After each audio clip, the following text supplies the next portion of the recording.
ముందుగా అందరికీ శ్రీ పరాభవనామ ఉగాది శుభాకాంక్షలు। ఈరోజు ఉగాది సందర్భంగా సింపుల్గా పూజ అయితే ఇలా చేశాను అనమాట। సింపుల్గా నైవేద్యాలు అవి అయితే చేశాను। ఇంకా ఫస్ట్ అయితే పులిహోర చేశాను అనమాట। ఇక్కడ చూడండి పులిహోర, అదేవిధంగా పూర్ణం బూరెలు కూడా చేశాను అనమాట। అలాగే గారెలు కూడా చేశాను। అదేవిధంగా బెల్లం పాయసం, పరమాన్నం అంటారు కదా, అది కూడా చేశాను అనమాట। స్వీట్ అయితే ఇంకా ఇవన్నీ చేసి పక్కన పెట్టేశాను। ఇక్కడ చూడండి ఫైనల్ లుక్ అయితే చూపించేస్తున్నాను ఒకసారి।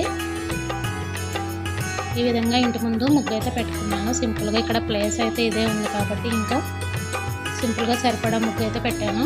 అదేవిధంగా ఇక్కడ తులసి చెట్టు దగ్గర అయితే పెట్టాను అనమాట। ఇక్కడ తులసి చెట్టు దగ్గర పిల్లలు చేశారు దీపం, అది చూసారు కదా। ప్రసాదం పులిహోర పెట్టేసి సింపుల్గా కోతులు అయితే వస్తాయి, ఇక్కడ ఆగం చేసేస్తాయని చెప్పేసి సింపుల్గా పులిహోర పెట్టేసి ఇంకా దీపం పెట్టేశాను అనమాట।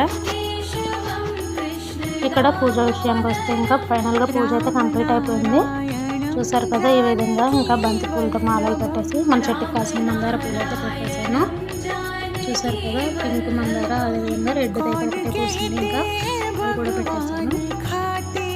ఈ విధంగా దీపారాధన అయితే కంప్లీట్ చేసేసాను అనమాట చూసారు కదా।